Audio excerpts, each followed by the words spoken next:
7 October's here. Welcome to Nightmare on Sedgwick Avenue, the home of hip hop and horror. And today we have another dope guest. She is the creator and writer of a Latina led graphic novel, A la Brava and Princess Academia. She goes by Kayden Phoenix. Thank you so much for being on today. And we'll get right into it too, because I'm really interested to hear about the graphic novels. We came across each other. I think my friend, shout out to my friend Beth from KBBS, she put me on the press badge for Comic-Con this year, and I got a bunch of emails, and yours was one of them, and I was like really interested. Like I had never heard of it, and I was like, I went down the rabbit hole, and I was like, oh, this is really awesome, like to see like Latina superheroes, which again, like I never had that to look up to, so I was like, oh, this is awesome. And as soon as I saw your thing, I'm like, oh yeah, I want to have her on my podcast, even if it's not through like a bigger platform. But I was like, I want to like give a platform for this. So thank you for like, sending out your email. And if you want to like talk about a little bit of A La Brava first and how that came about. Absolutely. Well, first off, thank you for having me, and thank you for the intro as well. But yeah, I have A La Brava. It's the first Latina superhero team in comic book history. It is all Latina artists. I am the writer and creator, and it has different Latina heritages, like which is different than what we generally see. We generally see like the East LA, Chola, Cholo, etc. But we don't see like our Dominican, we don't see our Puerto Rican, Cuban, we don't see our Mexican, we do have a Chicana as well, but we don't see different aspects within our big Latina diaspora. And so every book that I have is an origin story of a different Latina superhero, and then there's the team up book as well, which is called A La Brava. That's pretty cool. And I have here like some list of the characters like Jalisco, Santa, Loquita, Ruca, and Bandita. And I thought it was really dope. Like I said, even just the names too, like Jalisco, like it could be like the state of Mexico, and then Santa, like the lucha libre. Like that's the stuff that like came to mind, right? And Yeah. so if you want to talk a little bit individually of like each character from A La Brava, and then we can go from there. Absolutely. So Jalisco is my dancer from Mexico, the Jalisco, like you said. And she dances flocorico, which is a Mexican dance, and the blades come out of her dress. So when she's dancing, she can just like deflect bullets if she goes like this or she goes like that, and they shoot out as well. So that is like her power, if you will. I'm my Dominican gunslinger from New York. That is Bandita. She can bounce bullets off walls. She infiltrates a Broadway theater group, takes them down. I have Druka, which is my East LA Chicana. That's where I'm from here in East LA, in Boyle Heights. And she has instant karma. So whatever you give her, she can throw back to you through magic. So say you accidentally shoulder her, she'll like check her hoop or her ring, and you magically get shouldered right back. So whether it's good or bad, she can throw it back to you. I have Santa, my Tejana. She has divine strength and deja vu, and she takes on a corrupt politician called Ice, who's running for mayor in town for luchadores. So definitely, like you said, it is a nod to Lucha Libre and El Santo. But same thing. It is just a nod to everybody, but that's parts of it, underlying layers of it. And then my last one is Loquita. She's my supernatural teen detective. So she fights demons while she goes to high school. My Puerto Rican Cuban from Miami. That's pretty cool. I love that. Like the fact that, like you said, it's like the culture too, like just not only like different varieties of like Latinas, but just like the fact that it's also culture embedded. And I'm like a nerd about that stuff. So like I'm Mexican, but I love like learning about all the different other cultures and having different friends from different backgrounds. So it's interesting to like see what, like I said, that's what drew me to your novel, because I was like, oh wow, this is like really interesting. And what made you like, as far as like, obviously the names you kind of gave a little bit of the background, like what inspired them, but kind of how did it all come together? Like kind of writing these characters and putting them in like a universe together. How did all that unravel? So I'm actually a screenwriter, independent, but I'm a screenwriter, and I was just like, okay, no one's paying me. I need to make, write scripts out and have like feature scripts available. And so I was like, what do I want to see on the big screen? And like the first idea I had was like a Latino superhero, right? And this was like 4 or 5 years ago. And so I was like, okay, cool, I can write that out, right? And so I was like, okay, I can make one, but if I make five, then I increase my chances that one of those five will be on the big screen. And then it's like, okay, if you have five, they have to be in a team, they have to be within the same universe. And it just went from there. It wasn't like I really thought really hard about it. It was just like kind of like the basic steps in my mind that it just made sense. And it ended up working out in my favor. It ended up being the first Latina team in comic book history. I didn't know that. A comic book historian at San Diego Comic Con told me that. So that's a really nice bonus at the same time. But yeah, I'm just really happy that at least I get to bring it to audiences and just have it out there. Yeah, congrats on that, by the way. That's, I mean, I could see that because, yeah, not that I can think of. Like, we've had, like, is it like characters, like, especially like right now, I guess on the big screen, like Latinas, the closest one is like America, which was just like a tiny little bit we got Yeah. on the big screen, but nothing like huge. Mm. And then, like, I mean, I grew up in Mexican films, and so, Yeah. like, we had like El Santo and stuff like that, but again, it's all like male led. Is rarely like female, and yeah, we had like badasses, but like you said, it's not like it was more like I think of like Lola la Trailera, but it's like that was kind of like more exploitative type of movies. Yeah. Nothing where it was like also like positive role models, I guess is what I'm trying to say too. And so Yeah. this is awesome. And how has it been? Because how long has this graphic novel been out? You know, roughly, well, the first one came out in 2020. It was like right before the pandemic actually started. Okay. So, like 5 years now, I guess you would say. But yeah, it just started going, and then might started doing the next two because the first one was a test to see how it went. It did well. It was in pandemic, so everybody stayed at home regardless. Like it's not like I have an office, and and so we just kept making them and like hurrying up and catching up, which was really nice in that sense because of the pandemic was there. So we had nothing else to do in that sense. But yeah, no, it was really nice, and so it's been coming along. Yeah, and how many like series are there? Like, because I know individually each one has their own, but is it like how many series or like volumes are there? So right now there's just volume one. It's one origin story of each one of them, and then the team up one. So there's 6 books total just within that series. I have also a princess series, and then I have like an action adventure, more like adult, mature audience, different collaboration with another underneath another publishing company as well. Okay, that's pretty cool. And what's like for you? Because obviously you say you come back like from a background of like TV and writing scripts and stuff like that. Like, what was like the transitioning over to doing like graphic novels, comics? Like, was it like an easy transition, or what was like the most fun part, I guess you could say, and then the most difficult part? Well, the fun part is that it's the same in that it's a collaboration. So instead of like having her as a writer, director, and then you're on set, you have your gaffer, your grip, your second AC, your AC, etc. It's the same thing, but you have your pencil, ink, color, letters, graphic designer. So it's a lot less, a number of crew members, which is cool too. But it's either way, it's still a collaboration because everyone has to do their part to get an end product, to one end product. And so that's the fun part. Like it wasn't that much of a transition. Besides, we're remote, now we're not remote, etc. But that's my fun part. Not fun part was pretty much it's always the financial aspects of it, right? Like we were in pandemic, there was no Comic Con, there was no sales for the most part. I had an online store, but it was really that's very minimal sales for me. Yeah. And couldn't go, B2C or B2C, like go to the cons or go to signings, comic book signings. And so that was a little bit of a constraint just because I had to pay my artists, right? I had to keep publishing. I do Kickstarters to offset it a little bit, and it does help. But at the end of the day, like you do need to pay your artist, and I had 5 books going at one time as well, so it's just a bunch of thousands of dollars coming out every single month, and so it adds up. It definitely adds up, and so that was the not fun part about it. And how has been obviously like you said the pandemic kind of changed a lot for a lot of like creatives and stuff like that and having to pivot and doing creative ways, but now that we're like kind of I guess back to a new normal, whatever you could call it, how has the reception been? Like I know you were at Comic-Con, like how has it been with the younger generation like gravitating towards this comic book series graphic novel?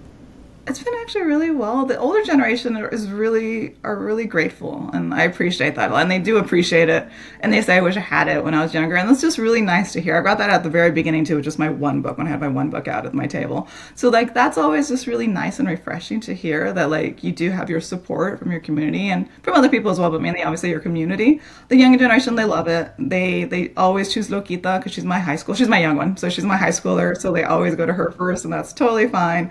They're all good books. They're all very, very different on purpose, but and distinct. But it's been really well received, and so I'm very grateful for that. That's pretty awesome. And I kind of want to talk a little bit about like I know probably like a little bit of like not too much spoilers because I want people obviously to like go and grab their copies, and I want to grab some copies too. But Okay. I'm really interested in like the stories of each one. Like for me, I'm like a huge obviously like the platform is hip hop and horror, so I'm a huge like horror fan. So just hearing like Loquita, like the supernatural one, that one kind of Yeah. drew me already. Like, can you talk a little bit about her, a little bit like the story, like a little synopsis? Yeah, absolutely. So Loquita, supernatural teen detective. She fights demons while going to high school.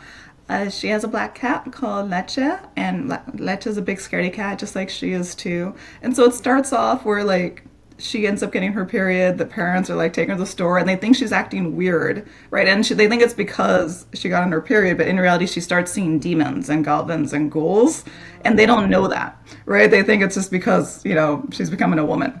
Yeah. And so she starts seeing these things nobody else can see them. So they start calling her crazy. I mean, different family and friends are start playfully, but they call her crazy because like they see her fighting the air. But in reality, like she's fighting a demon, right? And so it's cute. There's extra layers to it as well. But that's the overall of just like deals with mental health, and it also deals with teen suicide within the schools, or teen suicide and gun control within the schools. So all of them has what we call it, social injustices underneath every one of the books.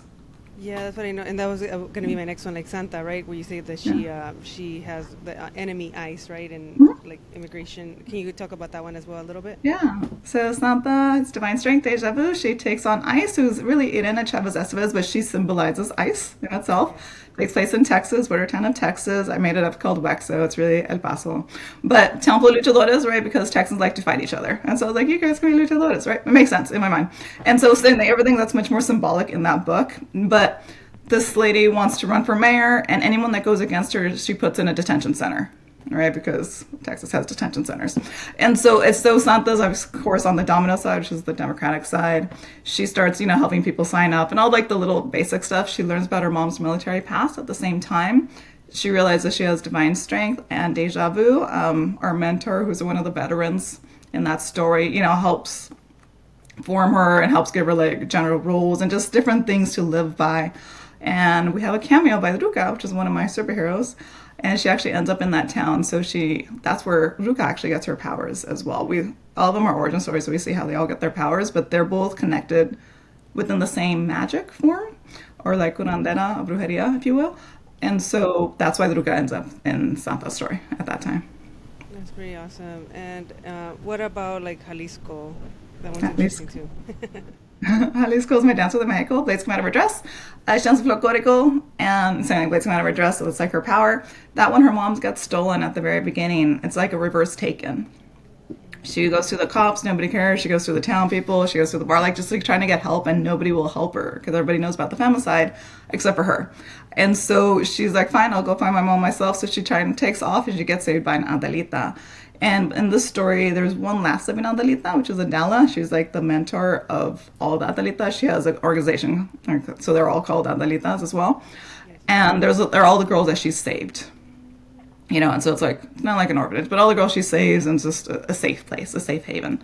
So they end up saving her, and they tell her about Malinche, who's in charge of the femicides, and then they end up giving her like the dress ultimately, because she's still like a hardcore, I'm gonna find my mom, etc. And they're like, okay, we'll teach you how to fight, we'll teach you to defend yourself. So they give her a gun, she can't shoot. They give her like a boxing lesson, she can't throw a punch, but like she can dance, and that's how she gets the blades at the end of her dress. Oh, that's pretty awesome. I love that, and like you said, like the undertones of like specific things that Yeah. you talk about, like like missing women and femicide, and how it's really it's sad and abundant in Mexico, and not even just in Mexico. I think Canada, like there's different states Yeah. and countries where that's happening. Mhm. What about Bandita? I think that's the only Yeah. one I think we didn't really touch on.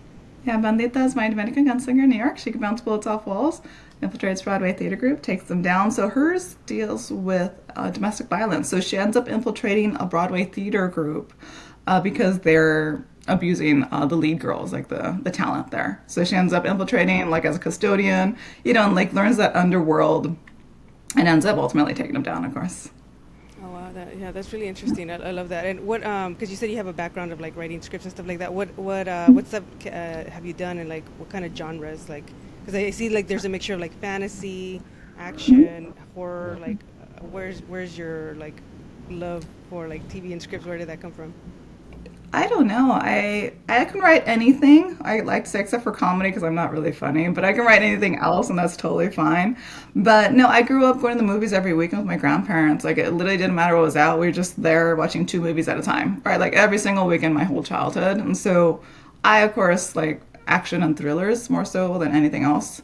But like, did I grow up with Disney princesses? Of course I did, right? Because my mom liked the princesses, and so that's totally fine too. So I do have my princess line, I have my superheroes line, of course. I like more fun, and I like thriller, and I like smart stuff. So Yeah. I don't know. That's kind of my genre, but I can write anything. And you mentioned again like the Princess Academia, which is also your princesses, and you Hmm. call them the Majestics, I believe is what I heard.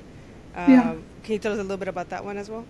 Sure. So they're it's called the Princess Academia is the team up name, but yeah, the Majestics is the name of the team themselves. But they're modern day princess adventurers, so they're Native and Latino princesses. I have Mashika, my Aztec princess, Macabre, my death princess, Alora, my witch princess, Swan, my water princess, and Novi, my space princess.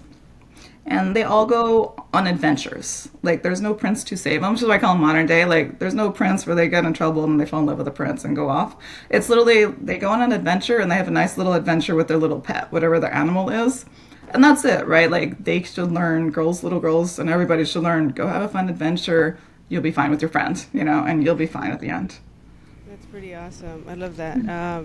And what is like as far as like you writing all this and stuff like that and doing the research, like is it something like some of it is obviously from your like what you your personal experience, but what else did you do to like kind of like honor and make sure it's like it was like right to like the different cultures that you were writing for?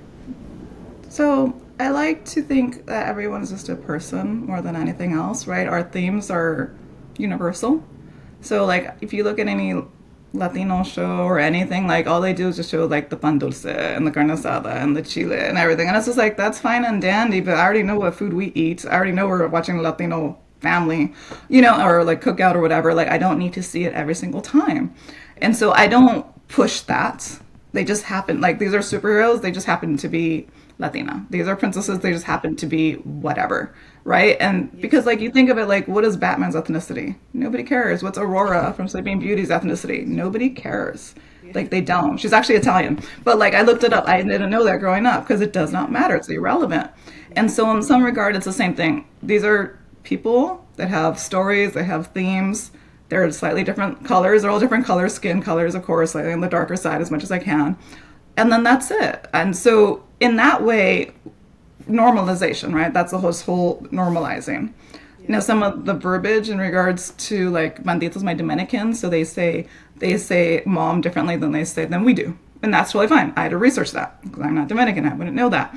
And so some things, yes, I do try as much as I can to keep within the cultures. But again, I'm not. This is fiction, right? Like I'm telling a story. At the end of the day, I'm a storyteller. I'm telling a story. I'm not teaching you about a particular culture in any way. Yeah, no, and I love that. Yeah, that you say that too because I was just it reminded me right now of the new. I don't know if you've heard of the new animated Batman series that's on Prime, and they changed a couple characters and all this stuff, and people on Reddit were going all crazy like that they changed some of the genders and all that stuff, and then people like in the comments I was cracking up because like it's Yeah. fiction, like it's not real, like it's like don't Yeah. take it too, like too serious, like they just changed certain characters, like it's not like they really exist.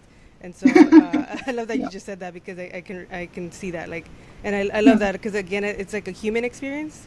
And I was at this panel too at Comic Con, and I love what he said. He was like, if you believe in race, you're already racist. Like if you already like and I was like oh shit, that's like really deep. Yeah. But it's true because we're all human at the end of the day. Like I said, and we're just living different human experiences, like depending on what Yeah. we've gone through. So I love that, and I love that what you're doing. That's why, like I said, I wanted to have you on here because, like you said, like I didn't see that growing up. I think the closest I just had like little nostalgia because I watched the Wolverine and Deadpool movie, and I feel like the X-Men was the closest that I could gravitate to, like at least animated, just because they like were mutants, they didn't belong, and I kind of felt like I like gravitate to what they go through, and so I was like that was the closest. Like there was like some here and there that I can see representation, but not as much. And so I love that you're doing this, and I hope that it keeps growing. Can't wait to see like what you do with it. Thank you. You mentioned that it started off as like you writing like a script and possibly being like like animated or maybe live action. Like is that still something that you envision for it to go there? Absolutely. Yes, Yeah. absolutely. A lot of the strikes have been happening, the pandemic, and then the strikes and all that other stuff. But yeah, no, it's still something that I'm working towards, and that is still one of my goals is to get it into whether it's live action or it's animated, whether it's feature or TV. I don't know. I want to be like, say, X-Men or Ninja Turtles, Batman, right? They go back and forth, right? Over the years, they just bounce back and forth. So here's a TV show, and now we're back to the movie version. And so that's one of the goals. Yeah, absolutely, is to get it on the screen. That's awesome. And are you more like, because I know you have like your own like studio and stuff like that, but are you independent or are you also like distributing through like another like publisher? How does that work? So I'm independent. I just started independent. I did get a contract with McMill Publishing, and so A La Brava, so the superhero team will come out next year in summer under their under their publishing company. Okay. And I kind of, because I was watching like another interview you had done, and I'm always like, Mhm. all about like independence and like, keeping your publishing your rights. And I know you mentioned that Yeah. that was one thing that was important to you Yeah. when you were, getting reached out from different places. Like, can you speak a little bit on that? Like maybe just like for somebody that might be interested in doing something like this, a graphic novel or going into like Absolutely. comics. Yeah, it just depends what you want and what you're willing to give up for what you want. Honestly, I want to keep my film and TV rights, and so I did not go with any publishing company prior because all the publishing companies that I've spoken to, which are all really great ones, they wanted all rights. So there's publishing rights, which is obviously if you publish like book form. There's film and TV rights. There's toy rights. There's literally every type of rights possible, right? And so I wanted to keep for sure at least my film and TV rights, or really all rights, because I made it. I pay for my artists. I pay for the books. I did literally everything. I pay for the cons, etc. Yeah. And then the publishing comes up and be like, "Hey, I'll print for you and give you zero," and you're like, "No, it's not fair," and I'll take all rights. And so, Sammy, if you don't care, if you don't want to do all the extra hustling, that's fine, right? Like I want to do and go to the film and TV route. They all have different options with different platforms. It's like Boom was with Netflix and now they're with Amazon, right? Which is really great. They do really great stuff. But it's through them, of course. So they have all creative control. They have say. At the end of the day, you do get money, of course, but like they have all control because you give them all the rights, and that's fine if that's what you want. It's easier. Me, I'm going. I have to go get a production company. That production company has to option it. We need to go to studios, and that's totally fine too. And so, something depends what you want, depends what you're willing to give up for what you want. So just figure out why you're doing it, and then just go from there.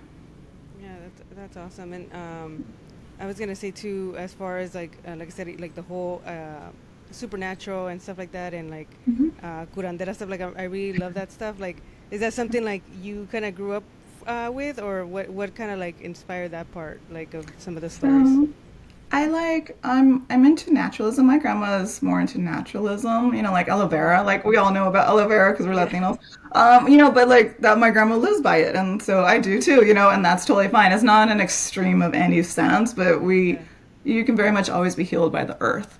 And so I do believe that. I know we create horrible, all these contaminated foods and etc. Like we kill ourselves, but at the end of the day, like there are certain things that the earth can help us. And so in that sense, yes, I don't do anything past that. I'm quite aware of it though, because I'm Chicana and I'm from East LA, so a lot of people are into all that stuff, and that's totally cool. yeah. So I don't know what your question was, but no, the curandera part, I think it's fun. I did meet a curandera; she was really amazing. But I don't know. I mean, like there's shamans, and I think shamans are great. I don't know anything about it personally, like through my own experience, but Mhm. I think it's something that's really honorable and really cool. Yeah, and I kind of wanted to always ask this because it's like a hip hop and horror podcast. So let me know if you're cool with it. But I usually ask like, what's if you had like a top five like of horror films, like what would be top five? I don't know if you're into horror Okay. like that. That's good. I'm not a big art. I write horror and I shoot it as well. I'm not too huge on horror, but I do study it when I have to study it Yeah. because I do write it. So Long Legs is actually really great. It's not scary. I just thought it was really well stylized. I'm also a director.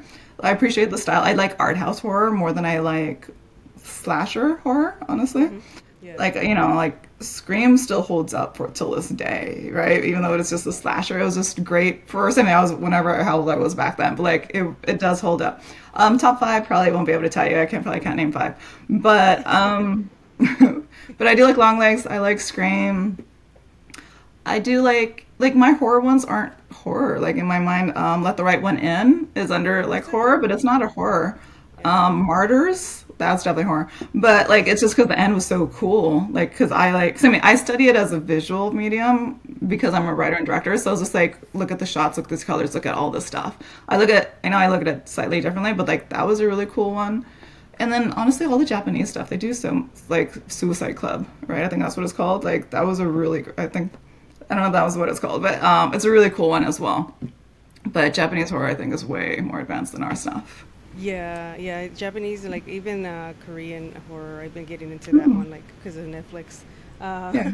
Uh, as far as like for graphic novels and comics, like since that's the arena you're in currently, like what would you say like are some that stood out to you? But for study research, because I had to research, because like, what's a comic book, right? Like, I know the Yeah, panels, and I had to learn all that stuff. So my top five in regards for that reason, Mouse, Maus, is really good because it's historical. It's symbolic of the Holocaust, right? But through animals, through cats and mice and everything else. So like very smart, right? Because I do like smart and good storytelling at the same time. okay, In regards to what are the top ones, Watchmen. I don't like Watchmen though, just because it's so misogynistic and all that horrible stuff. Killing Joke is actually my favorite comic of all times, and I had a couple of the copies as like the 9.8s and whatnot. yeah, But again, it's not because I really like it; it's because it's more hard hitting, right? Anything Alan Moore is really hard hitting. He has his own voice as well, but he does really good surprises and twists, which is why they're so memorable. And that's it. Like V for Vendetta, of course, but same thing. It's just I haven't read a lot. I'm not really well read in comics. Just I've researched the most popular ones. Right. I yeah, really like the Long Halloween from Batman. Like I'm a big Batman person because I like Batgirl. But the Long Halloween was cool. Dark Knight, of course. But those are I think just the mainstream ones that I think everybody knows. yeah, yeah. And I'm the same way. Like I don't think I grew up. I grew up more on the animated series stuff. Like That was honestly, good. because Yeah. so I'm not. I'm not gonna say I'm well versed either because I am not. But I was gonna say too. Like I always like to end it with this question. Like, what kind of like legacy do you want to leave behind, either creatively or personally or both? I guess creatively, personally, I don't particularly care, but creatively, it's just that other people like my mission statement is that we can create like a superhero mindset in other individuals and marginalized individuals more so. And so if I can impart that, like here's a book of a girl that looks like you, here's a book of a girl that dances folklorico, and nobody else knows folklorico does, but you guys do. So here's somebody that is strong, that's not a negative stereotype, like based on what media tells you what you are, but here's a superhero, right? Like has big hoop earrings. Really, really easy stuff, but here you can go save the town. You can go save these girls. And it's just instantly your mind changes, and it's so nice to be able to be like, I can do that. And then they go and do whatever they want. I don't care what they do. But like just with that mentality, like then I already achieved my goal. Yeah, yeah, I love that. Like I think I know you say like you're not into horror, but right now like I just thought about like the movie Maxine that came out. Yeah, that was And I love good. that yeah, I love that character just because she literally which is what you said about like not needing to somebody else like a prince or somebody to save you. Like she saved Yeah. herself. Like she was like I'm gonna save myself. Like nobody else is gonna come and help me. And I think that's how it is in reality, anyways. Like not just being a woman, but also just like being a human overall. Like you're gonna be the one to pick yourself up and do it. Correct. So Yeah. I really love, like I said, what you're doing. Keep it up. It's really inspirational just to see that. Anything else before we get out of here? Like where can people like support and pick up a copy of your novel? Cool. So my website, which is also my shop, is latinasuperheroes.com. My Instagram is also Latina Superheroes. Perfect. Well, thank you so much, Kayden, for your time. Yeah. I appreciate it. Thank you so much. Thanks for having me.